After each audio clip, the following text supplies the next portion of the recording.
October 9th, 1971, Saturday.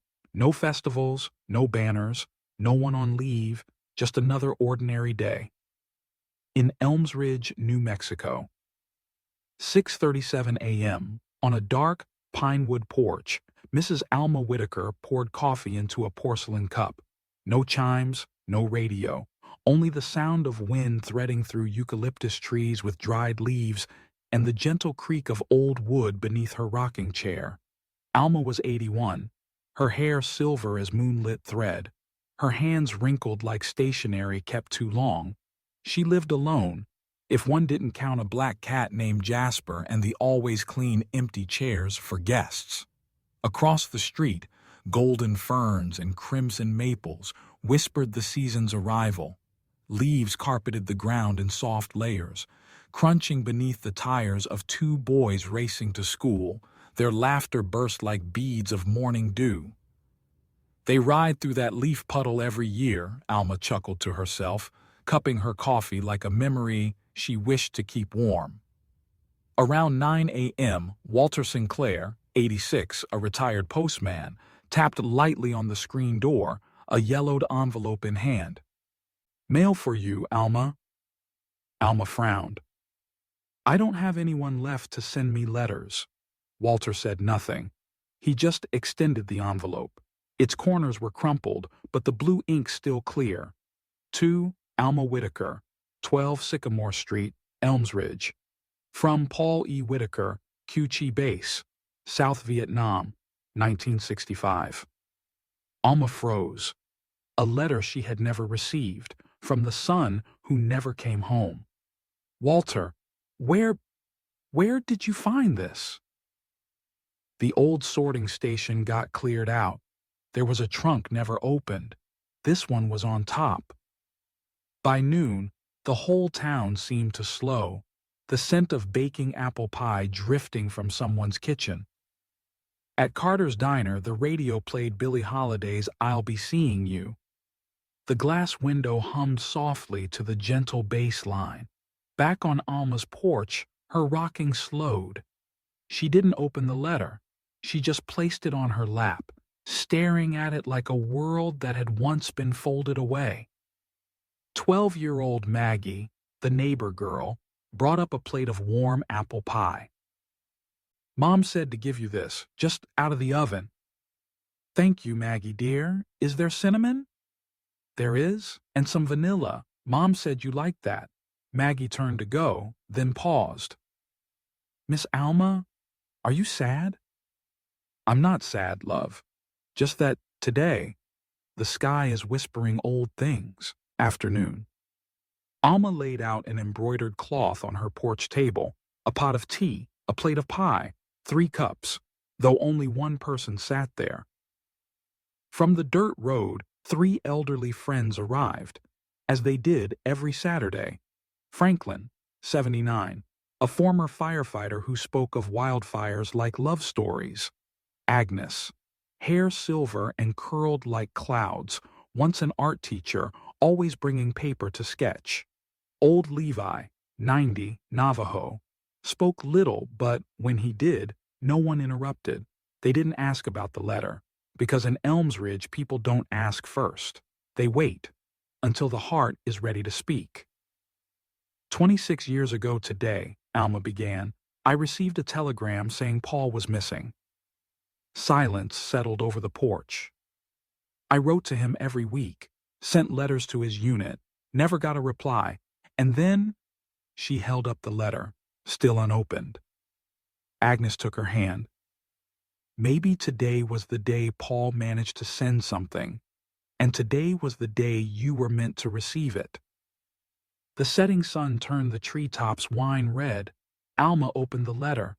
The paper inside had yellowed like old mist.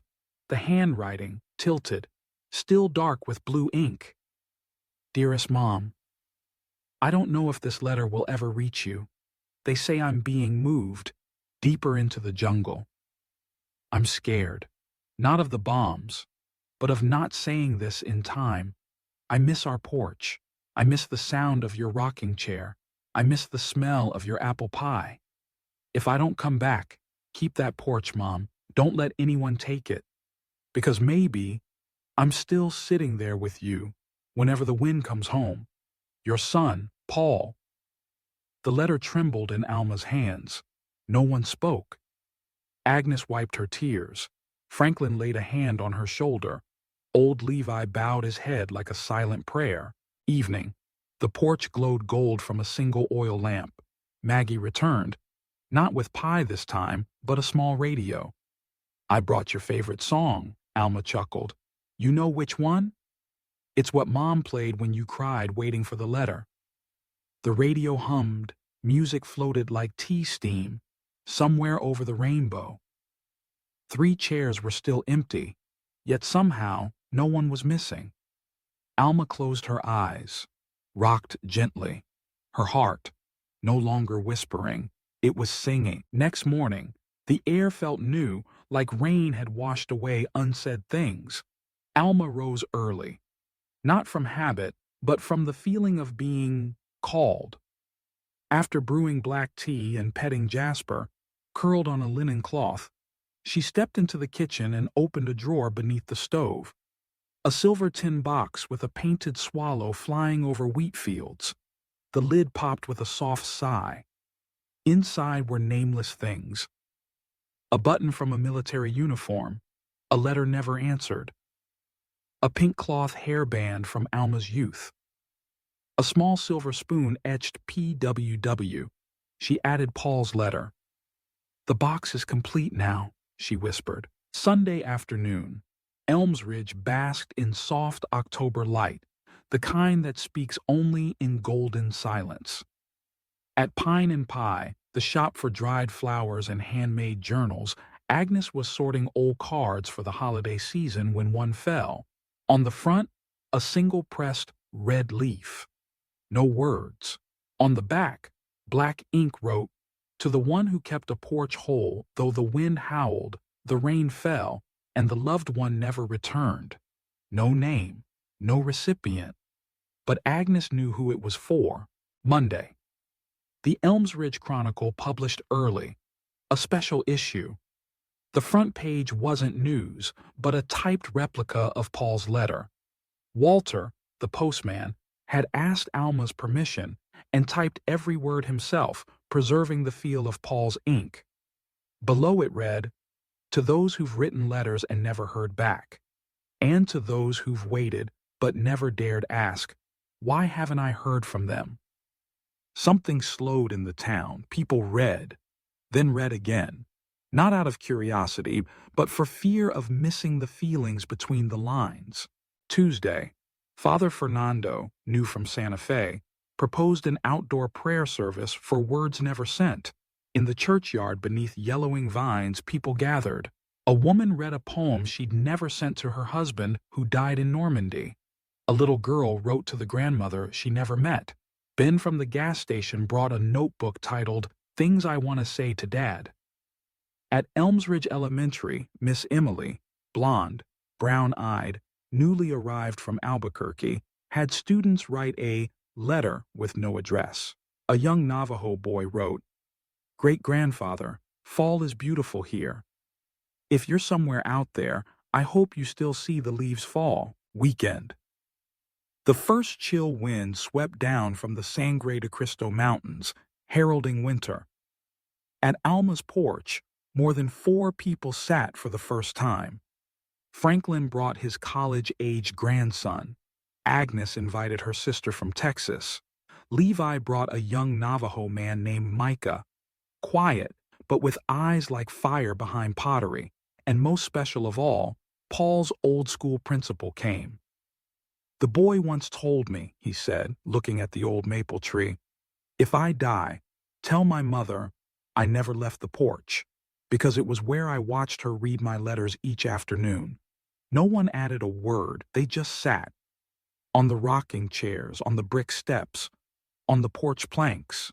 The wind blew, but it didn't chill. It carried something home. Third Sunday of October. Alma woke with the sun, her house filled with cinnamon, from a pie she'd started baking at 5 a.m. No one was invited. But at 8:30, the porch had company again. Miss Emily, Walter, the carpenter, the tea shop owner, even little Ben, with his round-bellied dog Murphy, a gathering without title, no reason, just to sit and watch the leaves fall. Alma read part of Paul's letter again. This time, her voice did not tremble. "If I don't come back, keep that porch." She looked at them all and smiled. Maybe this porch isn't just a place where a mother waits. Maybe it belongs to all of us, those who have waited, written, stayed silent, and loved. Late afternoon, the wind stilled, the sun dipped low. Maggie returned with a wooden box crafted by her father. On its lid, engraved, "A porch is not for farewells, it is for keeping what never left." Inside, Paul's page, the Navajo girl's letter, the nameless red leaf card, Franklin's old paper note, a photo of them all on the porch. That night, as the town slept, Alma's porch stayed lit. Jasper lay curled at her feet. Soft acoustic music drifted from the radio beside the teapot. "We'll meet again. Don't know where, don't know when." And the wind, it came back, not with words, but with the feeling that someone once promised to return, and did, by leaving peace behind.